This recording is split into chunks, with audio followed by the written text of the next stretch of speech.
Amen. De tout mon cœur. Alléluia. Gloire à Dieu. Amen. Nous allons partager ce soir. Ce soir, c'est enseignement, d'accord? Donc, je vais tout faire pour suivre mes notes. Il faut que j'arrive. Je dois suivre mes notes, ok? Il faut que je suive mes notes. C'est important. Je dois dire ce que j'ai sur les notes. Amen. Voilà. Donc, nous avons commencé une série d'études qu'on a appelée Comprendre l'évangile de Jésus. Donc, le vendredi dernier, on l'a introduit et gloire à Dieu, c'est déjà sur YouTube. Amen. Voilà, c'est déjà sur YouTube. Comprendre l'évangile. Comprendre l'évangile.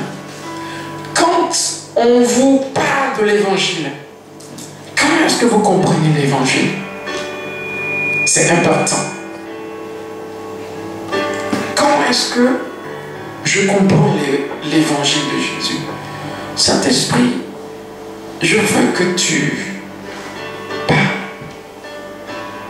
C'est un terme important. Je veux que tu m'inspires les mots adéquats pour que ton peuple puisse comprendre la portée de l'évangile. Merci de le faire au nom de Jésus. Amen. Amen. J'ai besoin de son aide parce que c'est un terme vraiment important. Voyez, nous allons à l'église, nous rentrons à la maison. Nous vivons la semaine, le dimanche, nous sommes encore à l'église. Et des fois, les questions simples de l'évangile, nous ne les comprenons pas. Alléluia. C'est quoi l'évangile? Quand on n'a pas compris l'évangile, alors nous avons commencé à vivre autre chose que ce que Dieu a planifié. Vous voyez, au lieu qu'on vive l'évangile, nous serons en train de vivre une autre vie qu'on va appeler la religion. Est-ce que vous m'entendez? L'évangile est vraiment... Il y a de la religion dans le christianisme. Mais le christianisme n'est pas une religion. Il y a de la religion. Donc il faut vraiment faire très très attention. Vous voyez, certains ont la tête attachée. La jupe qui arrive jusqu'à la cheville. Je ne sais quoi d'autre. Par une boucle d'oreille par exemple. Voyez, pensant qu'on va plaire à Dieu en nous mettant dans cette posture. Vous m'entendez? C'est pas l'évangile ça. Ça n'a rien à voir. C'est quelque chose d'autre. L'évangile, c'est une idée. C'est l'idée de base de Dieu. Dieu s'est dit, je vais créer une espèce d'être humain qui va régner sur la terre. C'est tout ça simple. C'est vraiment simple. Nous irons dans les détails de la Genèse. Nous allons commencer et nous verrons que Dieu avait une idée à la base. C'est cette idée-là qu'il veut que chacun de nous ait. Je ne vous dis pas de vivre comme des prostituées d'ailleurs. Non, c'est pas ce que je suis en train de dire. D'accord? Mais l'évangile, c'est pas la jupe qui arrive jusque là. Il y en a qui vont jusqu'à dire la femme ne doit pas mettre de jupe, de pantalon. Est-ce que vous m'entendez? Vous voyez? Ils vont... Ce que j'ai défini comme la religion, vous voyez, c'est un peu l'imagination de l'homme. L'homme sans Dieu. L'homme a soif de Dieu. L'homme pressant Dieu. Alors qu'est-ce qu'il va faire? Il va essayer de mettre en place des règles. Des règles, pensant que ces règles vont m'approcher plus de Dieu. Plus je suis dans ces règles, plus je suis près de Dieu. Mais l'évangile, ce n'est pas un code de conduite. Est-ce que vous m'entendez? Le code de conduite est inclus. Amen. Mais ce n'est pas un code de conduite. C'est quelque chose d'autre. C'est quelque chose d'autre. Ça n'a rien à voir avec la longueur de tes cheveux. Il ne faut pas que tes cheveux soient trop longs ou trop courts. Sinon, l'homme va inventer. Vous voyez, je prends les boucles d'oreilles de ma soeur. Ok? Ici en France, on va trouver ces boucles d'oreilles trop gros. Ok? On dira que ces boucles sont trop costauds. C'est trop gros, c'est extravagant. Mais regardez. Aux États-Unis, ils vont dire c'est trop petit. Et bien, pourquoi? Parce que la notion de la mesure diffère d'un territoire à l'autre. C'est la culture. Selon notre culture, nous allons juger. Est-ce que vous me suivez? Selon ma culture, je dirais que ce lieu est soit trop petit. Il y a certains pays où ça, c'est la taille d'une chambre. Amen. Si je suis dans ce pays-là, je verrai ce lieu-là comme une chambre. Parce que j'aurais été éduqué pour voir de la sorte. Ma tradition, mon environnement m'a fait voir les choses d'une certaine façon. Est-ce que ça va? D'où ça a été transporté dans l'église. Et quand transporté dans l'église, je vois mon frère et je lui dis, ton pantalon il est trop collant. Je vois ma soeur et je lui dis, ton pantalon il est trop collant. Qu'est-ce que je vais chercher? Pourquoi? Parce que j'ai eu une certaine éducation. Le pantalon peut être normal, mais pour toi c'est trop collant. C'est notre éducation.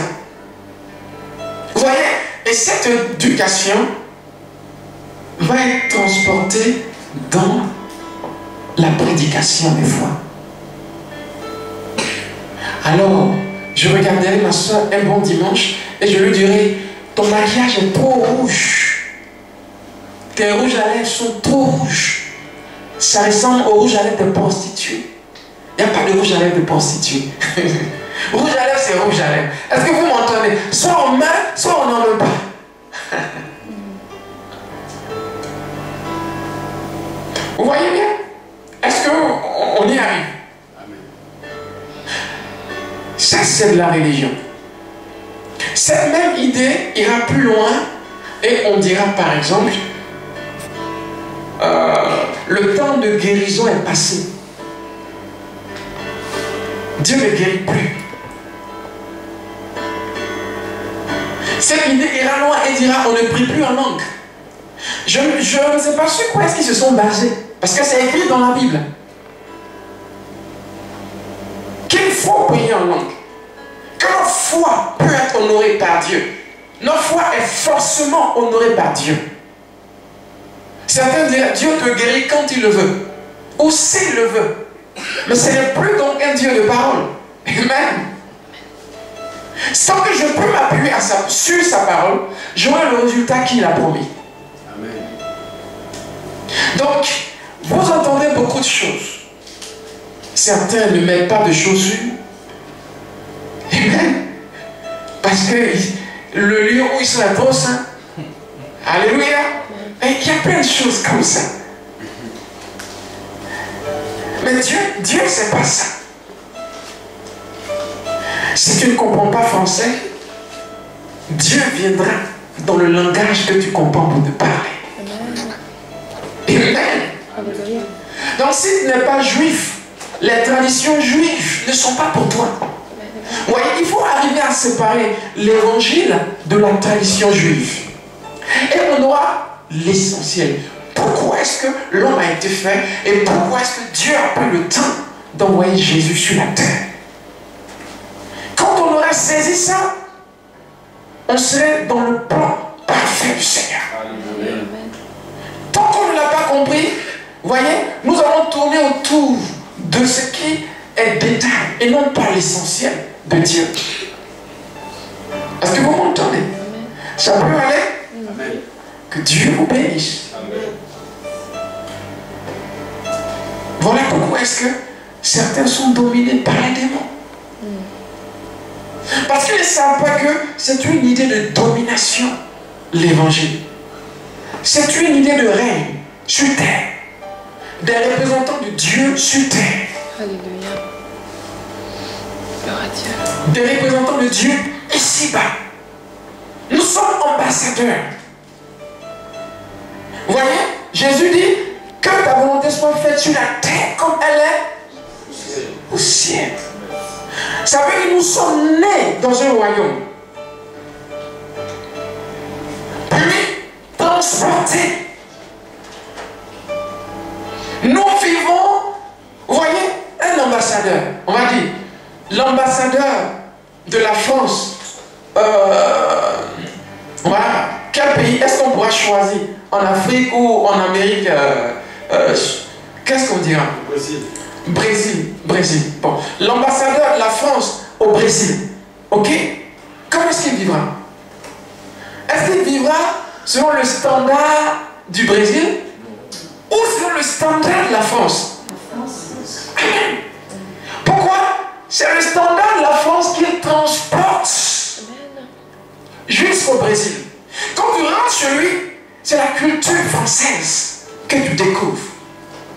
C'est la mentalité de la France qu'il est venu dispenser au Brésil. Voilà l'idée de Dieu. Voilà l'évangile. Le royaume est invisible sur la terre. Mais il existe. Amen. Il existe. Il est dans le cœur de chacun. Amen. Et c'est cette vie du royaume que nous exposons. Alléluia.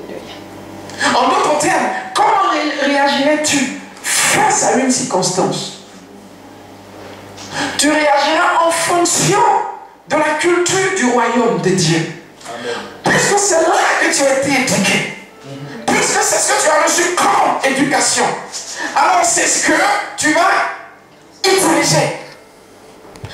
Alors, Jésus dit, vous êtes le sel de la terre. Vous êtes la lumière du monde. Vous êtes la lumière. Il n'a pas dit, il luit sur nous et on reflète sa lumière. Non, il dit, nous sommes la lumière. Amen. Nous sommes le sel. Parce qu'il y a nos frères. Vous voyez, l'idée de frère, Jésus ton frère. Pourquoi la Bible va utiliser ce terme? Frère. C'est important. Ce n'est pas anodin. Il est mon frère. Qu'est-ce que ça veut dire? Vous voyez, Jésus appelait Dieu son Père. Ça lui a coûté la vie. Ok? Amen. Quand il fut ressuscité, qu'il rencontra Marie de Magdala, il dit, ils m'ont fait son Père et mon Père. Alléluia. Vous voyez? Pour la première fois, il va commencer à appeler ses disciples ses frères. Et il leur dira, mon Père et notre Père. Amen. Vers notre Père. Pourquoi? Pourquoi on est de nouveau? Voyez, ce sont les questions qu'il faut comprendre. Pourquoi on est de nouveau? La nouvelle naissance, c'est la clé, c'est la raison de Jésus. Voilà pourquoi Jésus est venu, pour qu'on naisse de nouveau. Il est venu créer une autre espèce d'être humain sur la terre. Amen. Amen.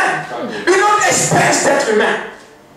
Voilà la raison de Jésus sur la terre. Et si je ne l'ai pas compris, je serai dans les détails. Et je mettrai l'essentiel de la vie du royaume à côté. Amen. On ne va pas aller trop vite. Je vais suivre mes notes. Amen. Il faut que je suive mes notes. N'est-ce pas, pasteur? Amen. Il faut que je suive mes notes. C'est important. Gloire à Dieu. Voilà ce qu'on va appeler la bonne nouvelle de l'évangile. Une vie où je ne suis plus victime des circonstances. Alléluia. Une vie où peu importe ce qui m'arrive, ça finit par tourner à mon avantage.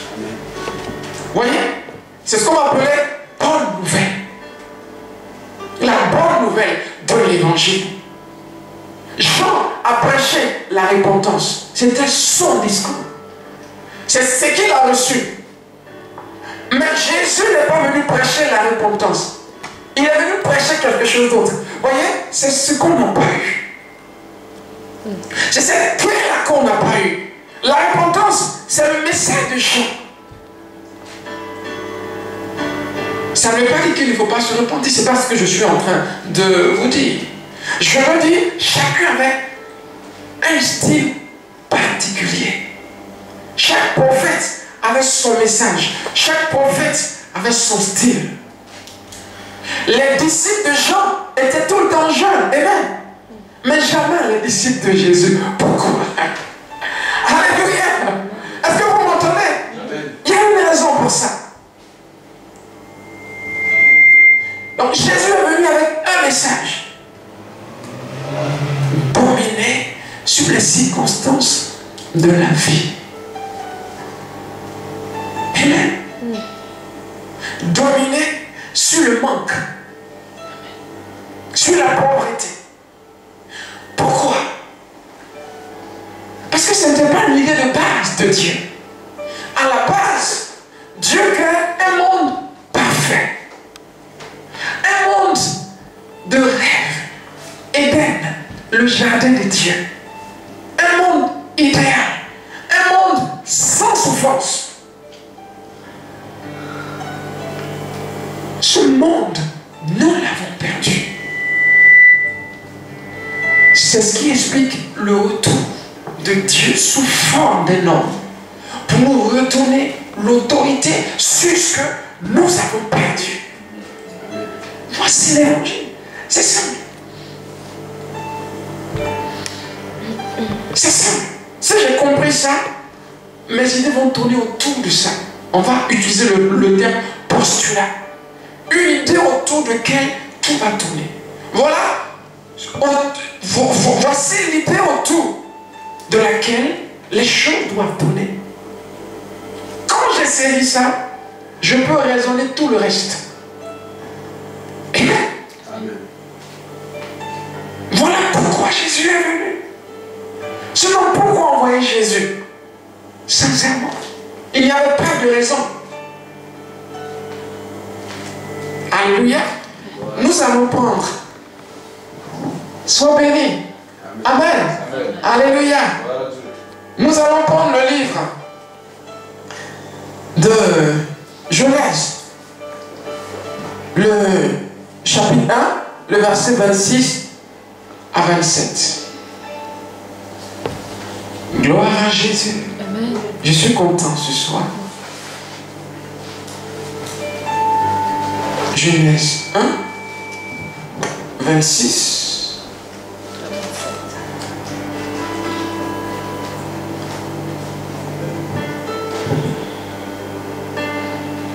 Quelqu'un l'a trouvé avant moi? Sinon, le temps que ça s'ouvre ici, patientez juste une minute et puis je vais lire. Si quelqu'un l'a trouvé, il peut lire. 1, 26. Oui, 26 à 27, s'il te plaît. Merci beaucoup. Puis Dieu dit, faisons l'homme à notre image, selon notre ressemblance, et qu'il domine sur les poissons de la mer, sur les oiseaux du ciel, sur le bétail, sur toute la terre, et sur tous les reptiles qui rampent sur la terre. Dieu créa l'homme à son image. Il le créa à l'image de Dieu. Il créa l'homme et la femme. Amen. Sois béni. Gloire à Jésus. Alléluia. Je vais vous poser une question simple. Pourquoi est-ce que Dieu a créé l'homme?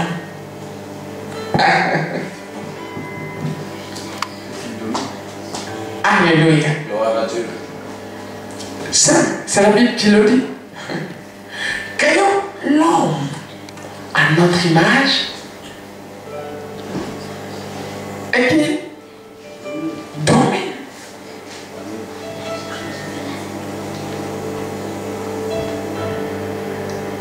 Voilà la raison principale de Dieu. Voici son idée à la base. Créons l'homme et qu'il domine. C'est ça pourquoi quand tu es dominé par une circonstance, tu sors de l'idée de Dieu à la base. Une situation qui t'enlève le sommeil, il y a un problème. Ça veut dire que tu sors de l'idée de Dieu. Tu es dominé. Tu sors du cadre. Tu sors de l'idée de base. Parce que Dieu a créé l'homme pour qu'il domine sur la terre. Voyez, faire la route, c'est dominer. C'est dominer quoi? La nature, la forêt. Construire des immeubles, c'est dominer. Construire une ville, c'est dominer. On dompte les circonstances, on les contrôle, on les maîtrise. Au lieu que la circonstance nous domine, on la domine.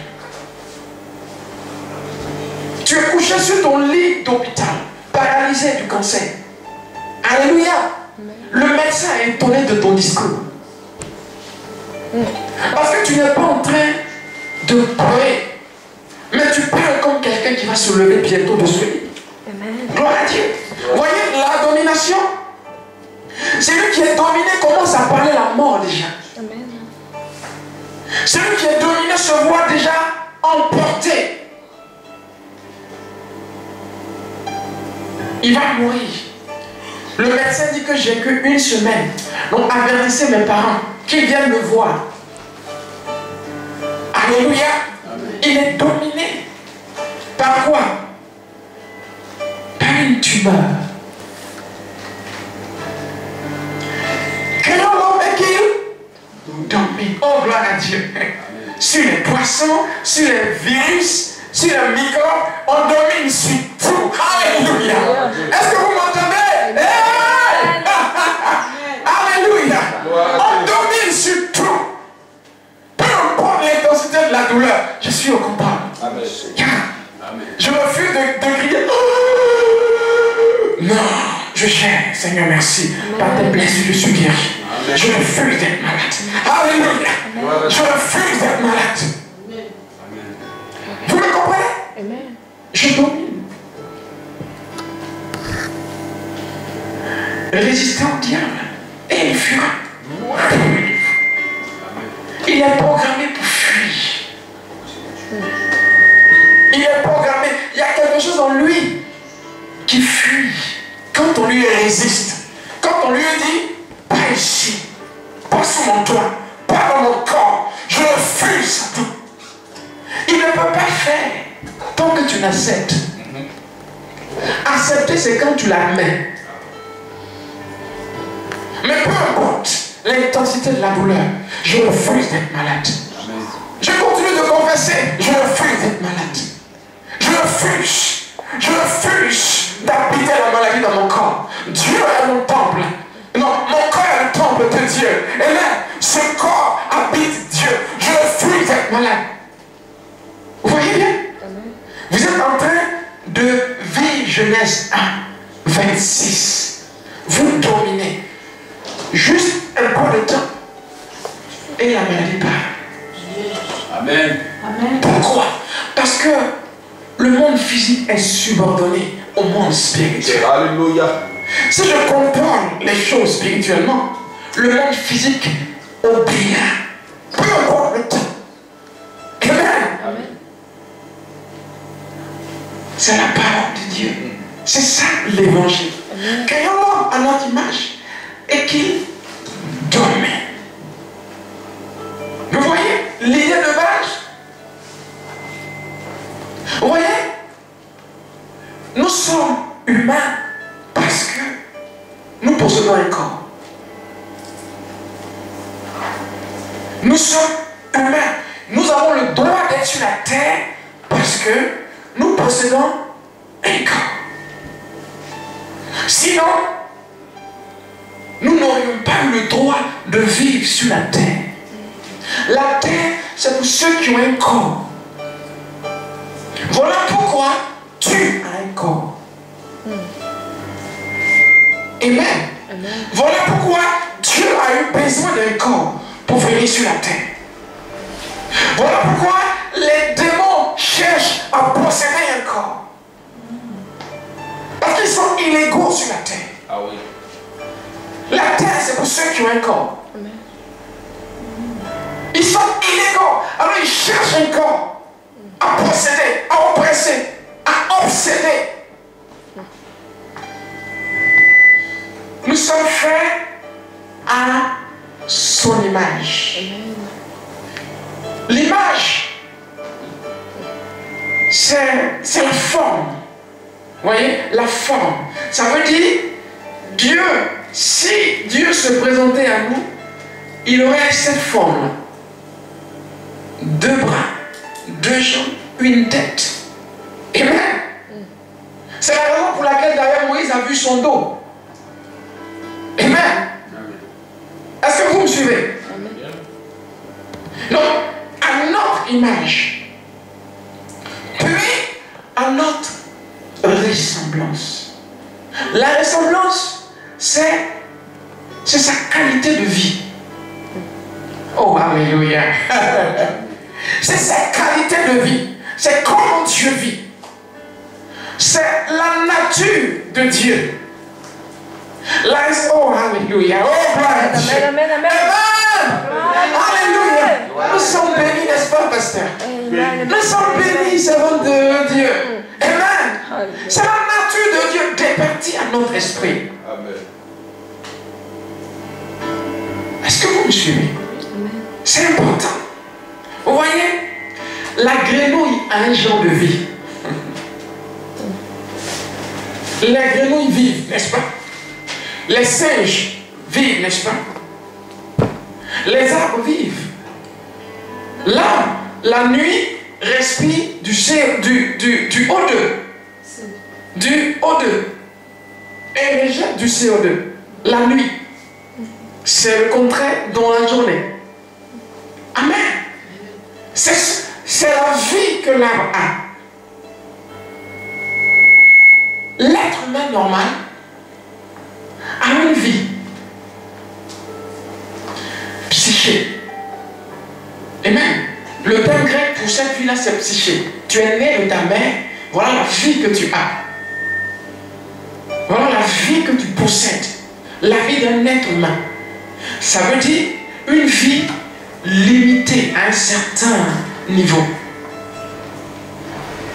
Mais Dieu a créé l'homme avec ce qu'on appelait Zoé. Zoé, c'est la connexion, c'est la nature de Dieu, départie à l'esprit de l'homme. Amen. Pour que l'homme puisse vivre à son standard, pour que l'homme puisse parler avec lui, communiquer avec lui, communiquer son langage. Tu peux pas parler avec un singe. Non. Vous n'avez pas le même niveau de vie. Tu ne peux pas parler avec une grenouille. Vous n'êtes pas de la même classe. Donc Dieu a créé un être humain avec lequel communiquer, parler. D'où il faut qu'on ait le même langage, la même vie. Gloire à Dieu. Amen. Un homme qui raisonne. Un homme comme moi. Pour qu'on puisse communiquer, avoir une relation. Un homme qui va faire honte à Satan. Oh, gloire à Dieu. Oh, alléluia. Voilà l'idée de Dieu. Un homme qui va écraser Satan, qui va dominer sur Satan, qui n'est pas normal qu'un démon t'épuise. C'est pas normal.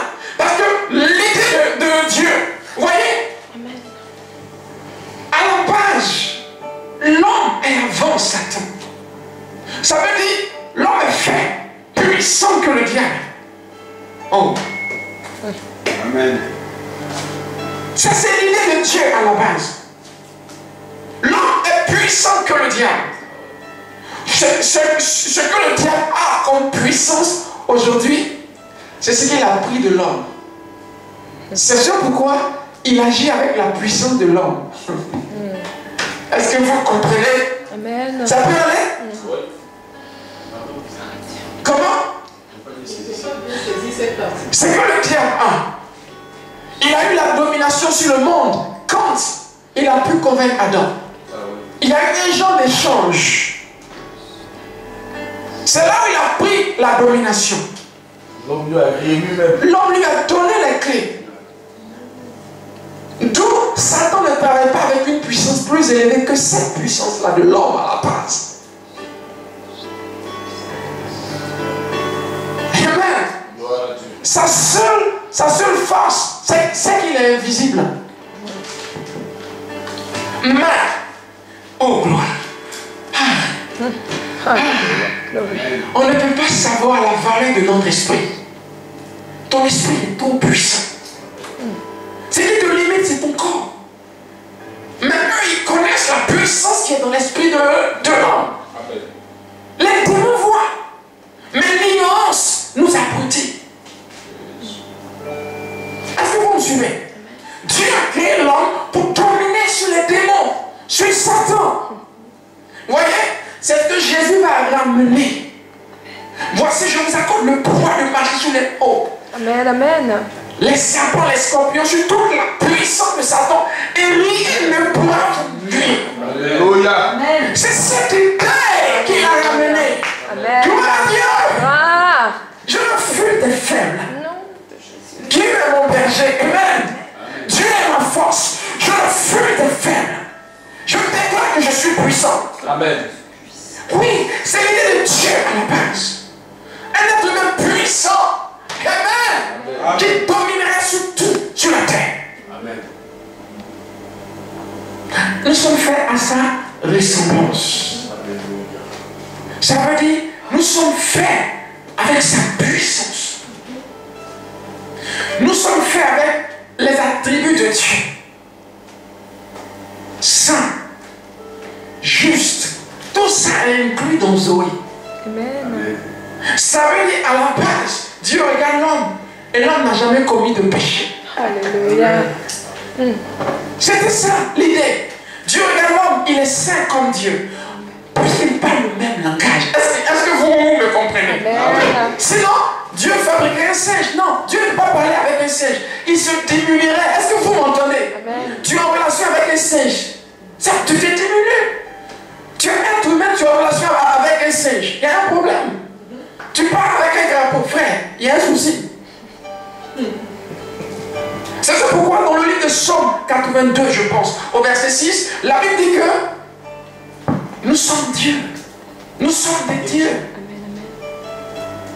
Nous sommes des dieux. Dieu a reproduit des dieux. Comme une chienne reproduirait des chiots. Des petits chiens. Pour que ce soit plus clair. Amen. Alléluia. Amen. Est-ce que vous m'entendez?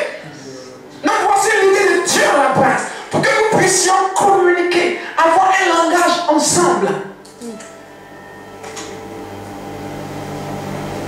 Oh, j'aime la parole de Dieu. Amen. Voilà pourquoi est-ce que Dieu parcourait le jardin. Sa voix parcourait le jardin. Dieu ne venait pas physiquement, mais sa voix parcourait le jardin. Il était en communication avec l'homme. L'homme était en communication avec la voix de Dieu.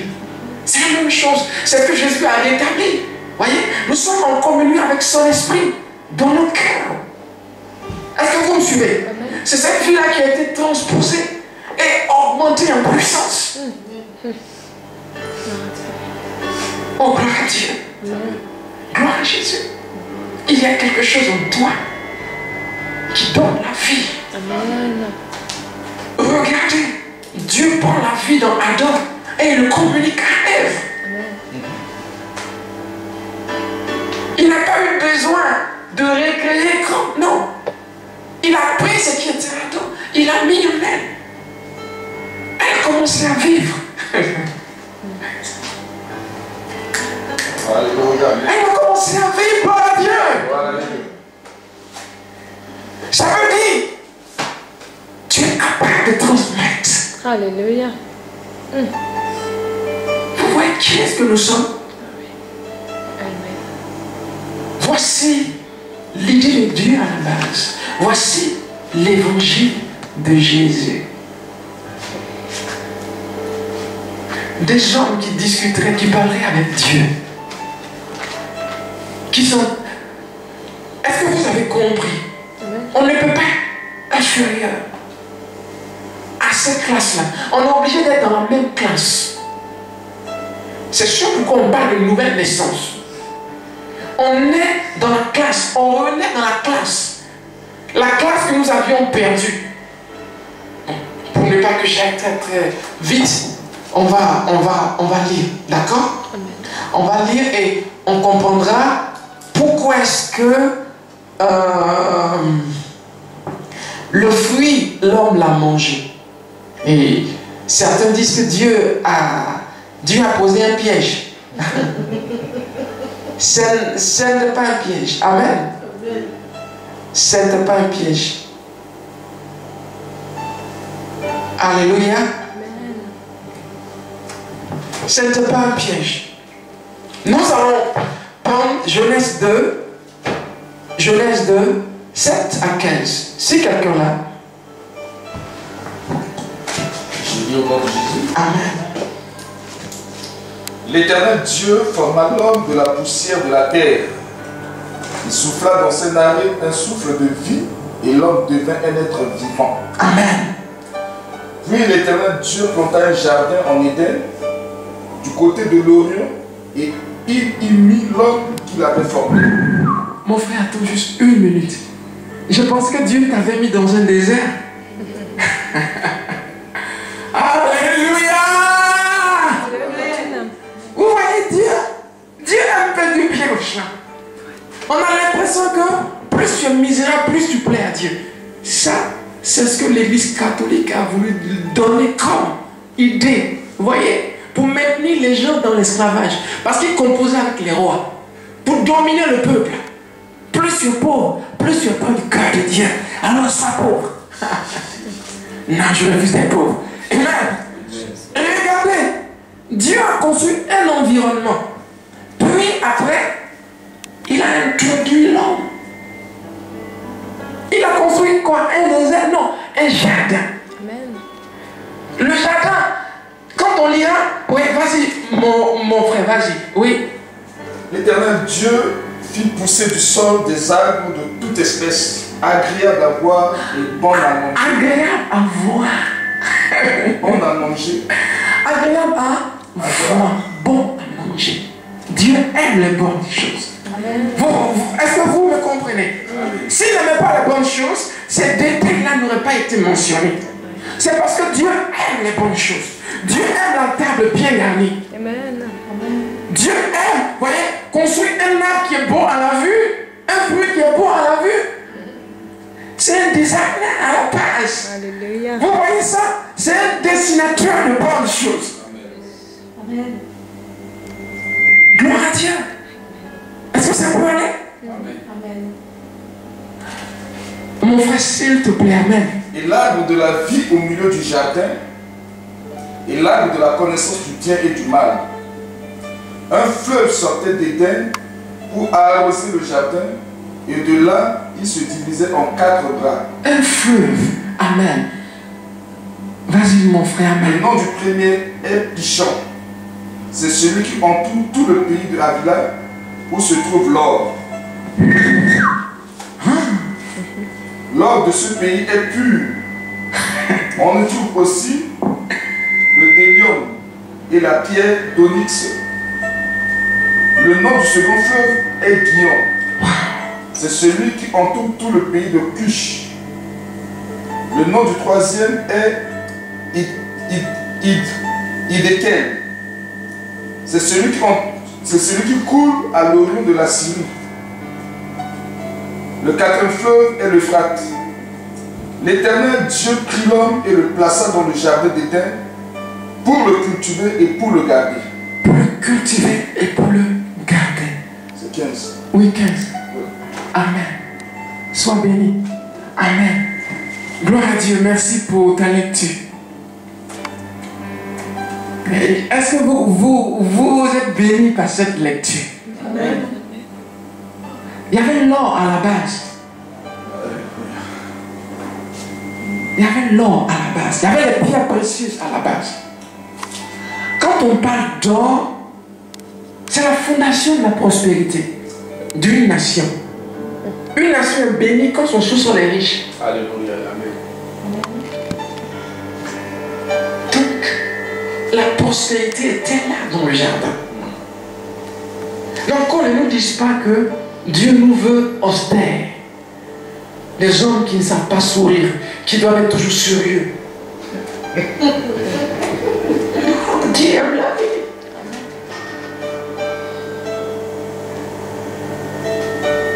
L'or est à moi, l'argent est à moi, dit le Seigneur.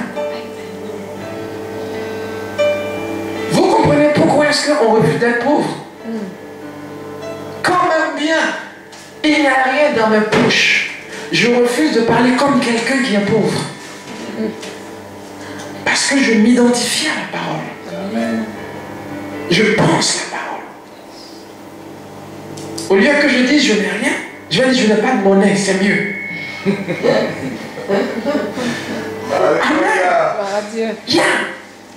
Je ne parle plus comme ça. Je suis pauvre. Nous les pauvres. Non, non, non, non. Je ne me mets pas dans ce lot. Alléluia. Non, non. J'appartiens à une autre classe. Amen. Amen. Je ne veux pas m'identifier à ceux qui parlent comme ça. Nous les pauvres, vous savez. Non, non, non, non. Je suis riche. Selon Dieu, vous voyez, la pauvreté abrutit. Le pauvre, vous voyez, il veut tout amasser toujours pour lui seul. C'est une mentalité en fait. Ah ouais. Il veut tout prendre parce que s'il laisse, quelqu'un va venir prendre. Regardez un peu, vous qui vivez ici, ok, qui venez de l'Afrique, qu'est-ce que les parents ne font pas des fois pour avoir que 10 000 francs de vous? Certains vont inventer même qu'ils sont malades. Vraiment. La pauvreté abrutit. Je ne sais pas si vous me comprenez. Pour seulement avoir un peu d'argent,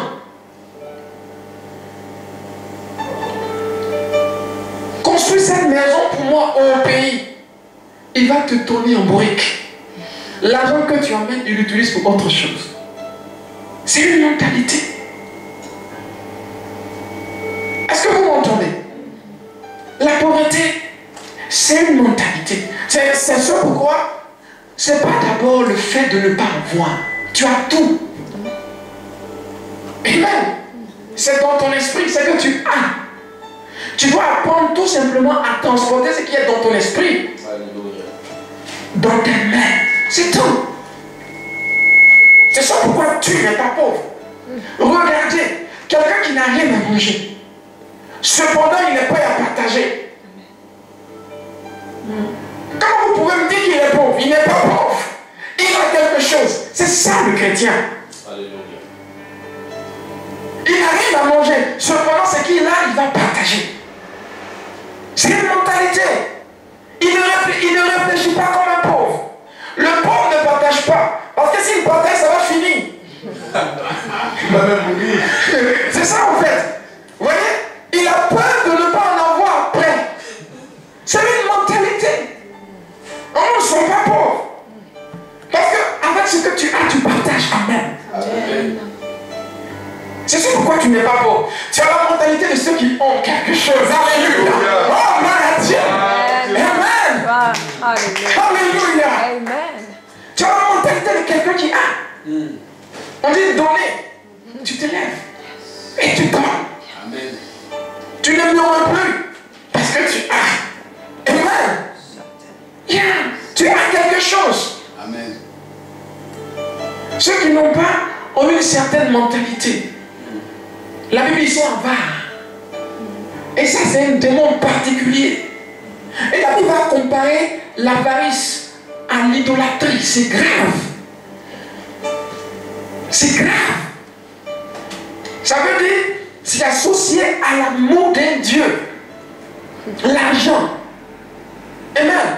Ça veut dire l'argent me contrôle désormais. Je ne contrôle plus l'argent. Et ça, c'est un souci. Dis, je suis au contrôle. Je suis Je au suis au contrôle. contrôle. Yeah, je suis au contrôle. Est-ce que vous comprenez la prospérité? Voici, c'est d'abord une mentalité, une façon de faire, une façon de voir. Le pauvre a du mal à partager.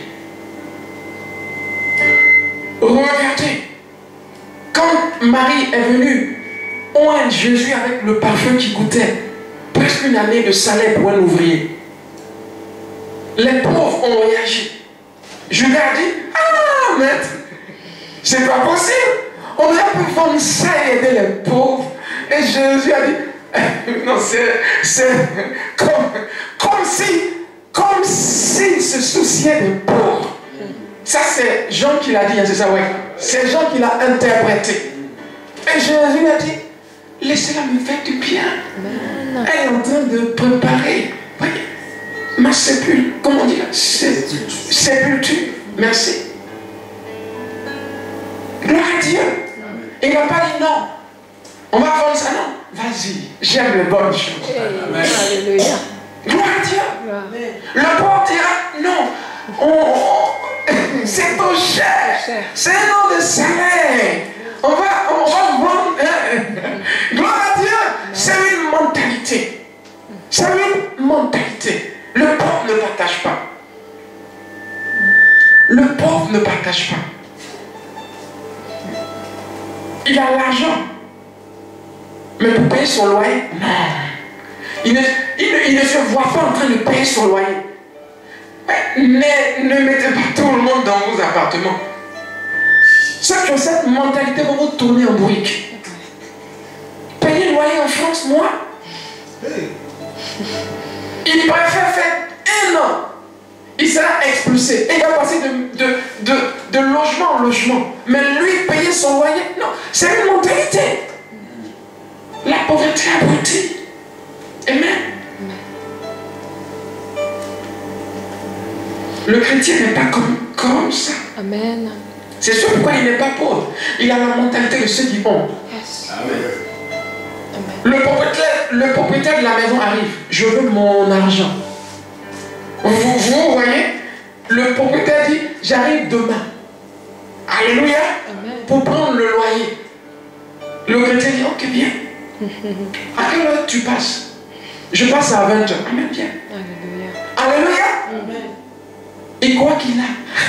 Bien qu'il ne pas. Il croit que demain, l'argent sera là pour qu'il dorme. Amen. Alléluia. La foi. Amen. Est-ce que vous suivez? Jésus doit payer ses impôts. Qu'est-ce qu'il fait? Pierre, va, jette à la maison. Tu as 2 poissons. Tu ouvres et tu verras 2 pièces. Paye ma part et paye ta part. Vous voyez comment ça marche? Il n'en avait pas sur lui. Mais il savait comment se l'approprier. La foi.